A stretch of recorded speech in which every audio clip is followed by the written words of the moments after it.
We're here at Taranaki Base Hospital in New Plymouth, awaiting the arrival of our illustrious leader, John Key. There's a new project going on. We're hoping to ask him a couple of questions, but it seems like we're being stonewalled a little bit. We'll see how things go.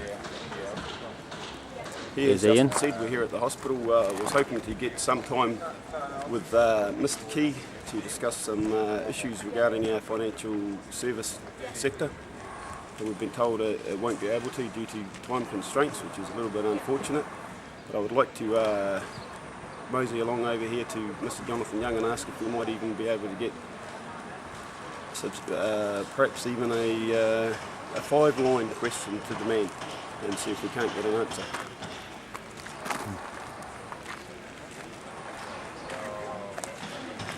Hey, Jonathan, there wouldn't even be an opportunity to even get a 3-line question.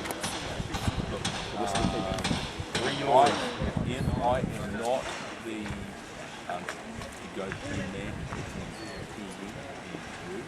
All right, I'm the local MP, but he is a very hot stable. We have got an incredible number of people. You have far more access to the PM than I do. You refuse to answer an email. You won't claims that anything prior to him becoming a minister in the cabinet of the government. His previous work record is unrelated to his duties at present, thus not open to the Official Information Act. So, okay, 3 lines. It's not going to happen today. 3 lines. You've already asked me 3 questions back. So that's how the democracy runs. I get an opportunity back in June to ask 3 questions in a 2-minute time slot under pressure. Is that how you think democracy runs? That's for sure. Okay. So 3 lines. we get the message quite clearly. Did you get that, people? Yeah. Apparently I got my 3 lines of questioning back in June, and that's all I'm afforded to put to the Prime Minister of New Zealand. You heard it right here and now.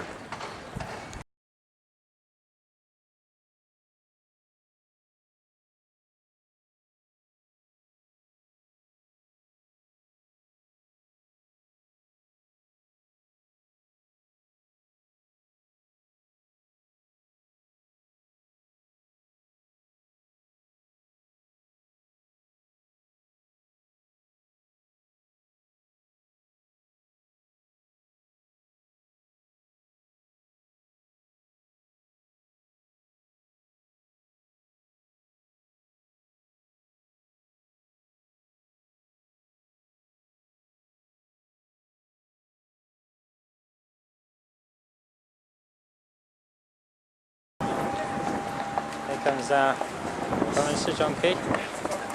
Welcome back to New Plymouth, Mr. Key.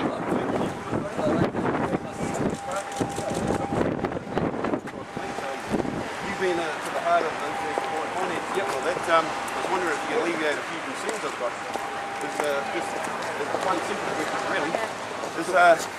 Do you know, apart from the 2% of coins and notes within our money supply, would you agree that what makes up the other 98% all originates as interest-bearing debt owed to private lending institutions? No. You don't agree? No. Not that much. There's about $300 billion worth of assets in New Zealand. So yeah, I'm talking about the money supply. The conspiracy. I'm not talking about the assets. Right. What circulates? I wish it was. Is coins and notes. The rest is admitted by the New Zealand Banking Association and the Reserve Bank and the like. Yeah. The other 98% originates as interest-bearing loans owed to private lending institutions. That's all the money on demand accounts and the likes. And they admitted it seems to be admitted at the highest levels around the world that no new money comes in circulation without being accompanied by a new loan.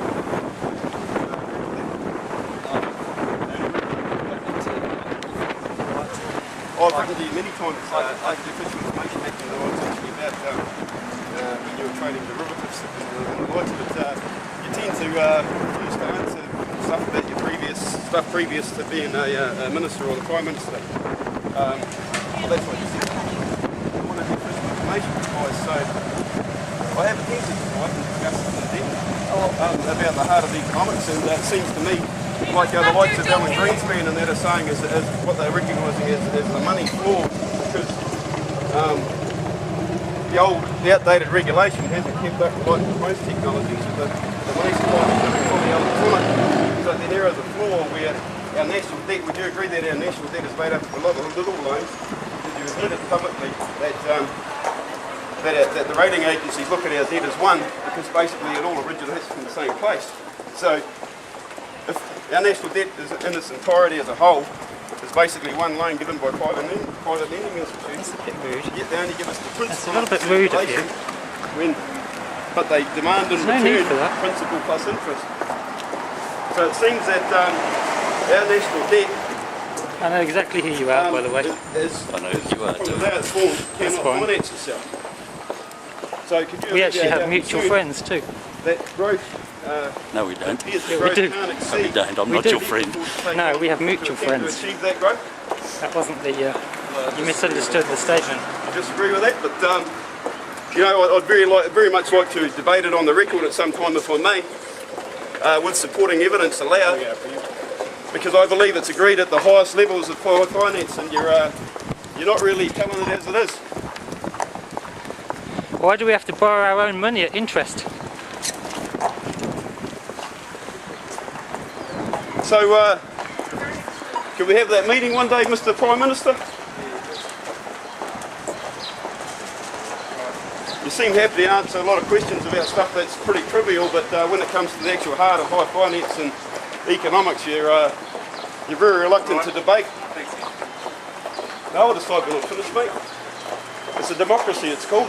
It's meant to be It's anyway. meant to be a leader amongst equals.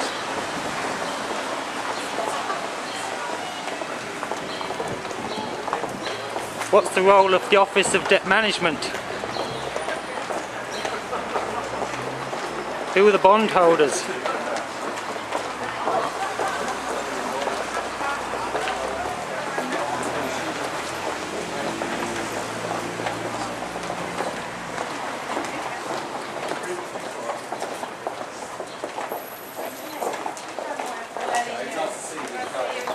I told you that guy was a bloke. He was pushing me backwards out the way.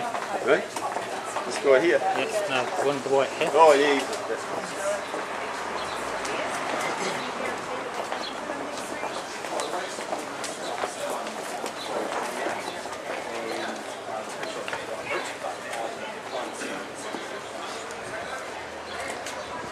Oh well, you've got to know.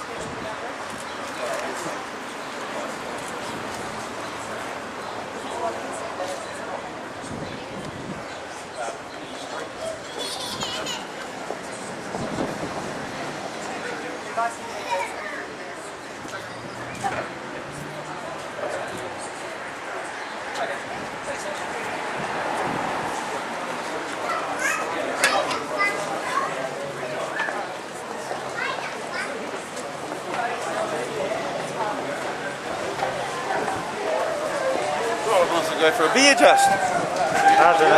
I don't know about going in there. What's it? It's the flippin' choir, isn't it? Yeah, yeah.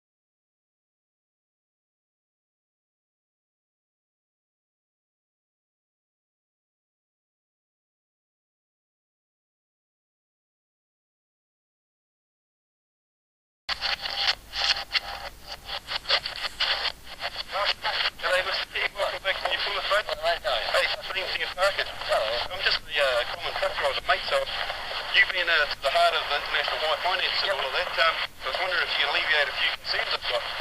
There's one simple question really.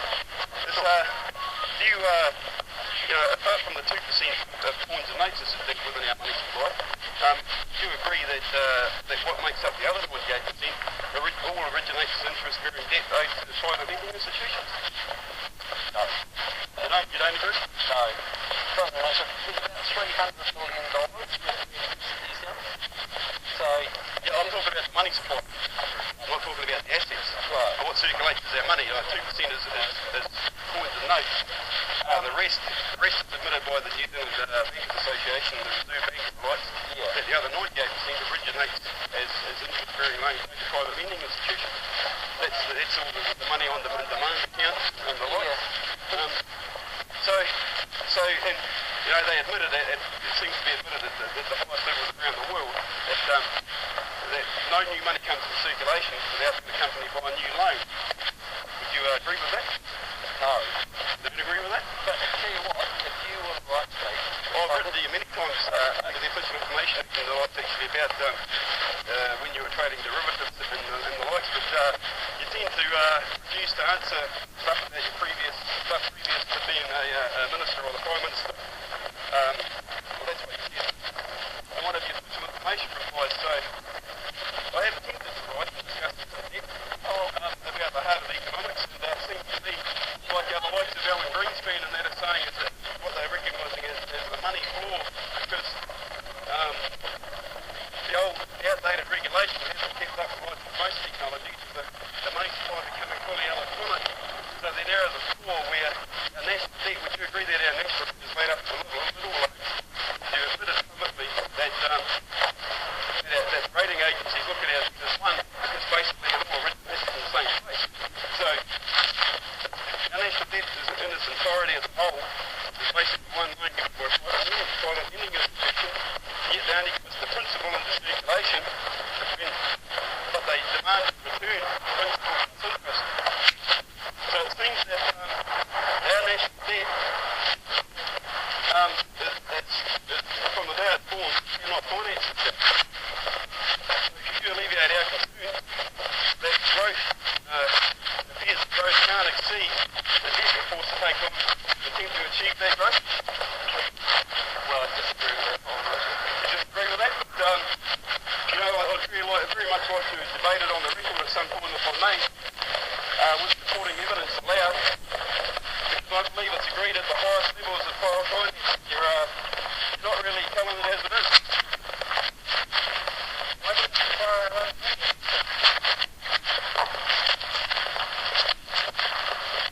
So, should we have that meeting one day, Mr. Prime Minister?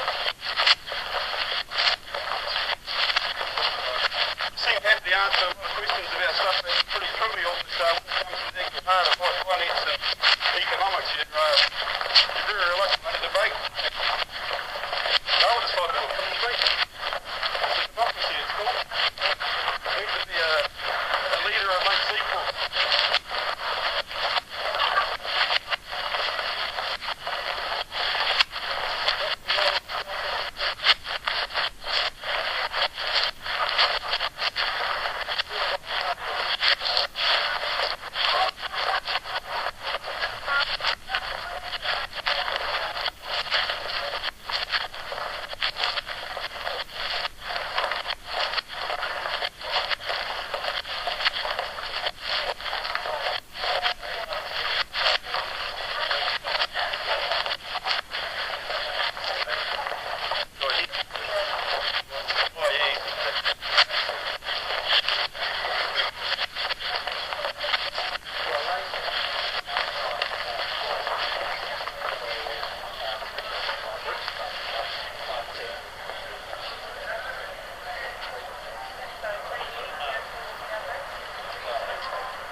Debate, healthy debate's good.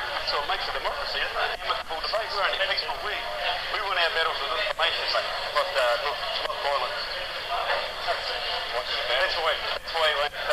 So it's regarding our national debt, mate. I've studied the history of economics and banking now for over 10 years. The circles that Mr. P comes from. And basically what's happened with banking is we used to supply half of it. The government used to be, between the private banks and the government, we used to supply half of our money supply. To sell it to the banks, but as electronic banking has become the norm, the banks now get to supply 98% of our money supply as loans. So what circulates their money supply is basically our national debt is made up of a lot of smaller loans. A whole loan makes up of one loan, which is our national debt, which Mr. Key agrees the rating agency looks at the whole because it originates in the same place. But as you and I both know, if you've got a half a knowledge of maths, so they essentially, the private banks give us our national debt as one big loan, but they only give us the principal in the circulation. We owe principal plus interest in return. We have a systemic shortage of money in circulation to repay the ever-increasing debt that compounds. That's why we always get talked about the bankruptcy and over your assets. And it's ignored down at the highest levels of international banking. What they call the monetary, some are referring to as a floor, some are floors. But I've asked many times over the People Information Act, information and discussion, debate, they put the sources up, but he refuses under the Official Information Act to answer anything, basically. So that's why it's just a joke when he says to me, oh, you all right to me, mate, and I'll be right to you for 5 years, basically. So. But bankers have sold nations centuries ago. Well, I think most people sense it, they don't know how. People are aware of that. Yes, you're probably right to say. So basically, the thing is our national debt from the day it's born can't finance itself. Basically, we keep it by mathematical certainty bound to go into bankruptcy and debt repayment crisis. The compounding interest sits here unaddressed growing. Basically, as a whole, we fight like hell in between to try and succeed in something that, as a whole, very few of us will ever succeed by mathematical certainty. And I'm afraid, and I can that man knows the full outcomes, rather than being like a few of our leaders in the past, just don't have enough knowledge of it to realise what those bankers up there, that they leave the complete side of the running of our economy to what they call the New Zealand Economic Office and the Treasury up across the road from Parliament. So we get done over from behind us in the back office by a bunch of fix that know how it works, but I believe this is a different kettle of fish. John, how are you? G'day. Can I grab your name? Ian Parker. Ian Parker? Yeah. I-A-N? Yep, I-A-I-N actually. Parker, P-A-R-K-E-R? Yeah. Yeah. And your issue is about the... It's about the monetary banking credit system, and that here, just whether our debt is due to the terms and conditions under which it's issued, whether it is actually mathematically repayable from the day it's born. I believe it's not, and I believe I have mountains of irrefutable proof from the highest levels that it's not. I've been trying for many years under the Official Information Act to basically get dialogue with them over it, just like you said to me then, right? No, that's cool. I grabbed the rest of it. That's sweet. Thanks for that. Awesome, thank you.